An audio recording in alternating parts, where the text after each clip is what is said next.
দুদকের অনুরোধ সত্ত্বেও শেখ হাসিনার বিরুদ্ধে আইনি ব্যবস্থা নিতে অস্বীকৃতি জানালো নির্বাচন কমিশন। নবম জাতীয় সংসদ নির্বাচনের আগে হলফনামায় মিথ্যা তথ্য দেওয়ার প্রমাণ পেয়েছে দুদক, কিন্তু ইসি বলছে সময়সীমা অতিক্রান্ত হওয়ায় পদক্ষেপের সুযোগ নেই। দুর্নীতি দমন কমিশন জানিয়েছে, শেখ হাসিনা 2008 সালের নির্বাচনের আগে হলফনামায় নিজের নামে মাত্র 6.50 একর কৃষি জমি দেখিয়েছিলেন, যার দাম উল্লেখ করেছিলেন 1,75,000 টাকা। কিন্তু যাচাইয়ে দেখা গেছে তার নামে রয়েছে 28.411 একর জমি, যার ক্রয় মূল্য 33,66,010 টাকা।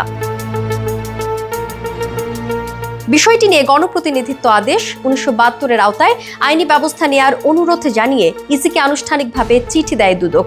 ইসি জানিয়েছে, মনোনয়নপত্র যাচাই বা বাতিলের সময়সীমা অতিক্রান্ত হওয়ায় ব্যবস্থা নেওয়া সম্ভব নয়। তবে দণ্ডবিধির 181 ধারায় মিথ্যা হলফনামার অভিযোগে ম্যাজিস্ট্রেটের মাধ্যমে মামলা করা যেতে পারে।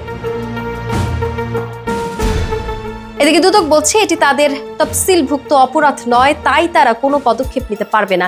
এর বাইরে শেখ হাসিনা ও তার পরিবারের বিরুদ্ধে আরও কিছু মামলা তদন্তাধীন ও বিচারাধীন রয়েছে।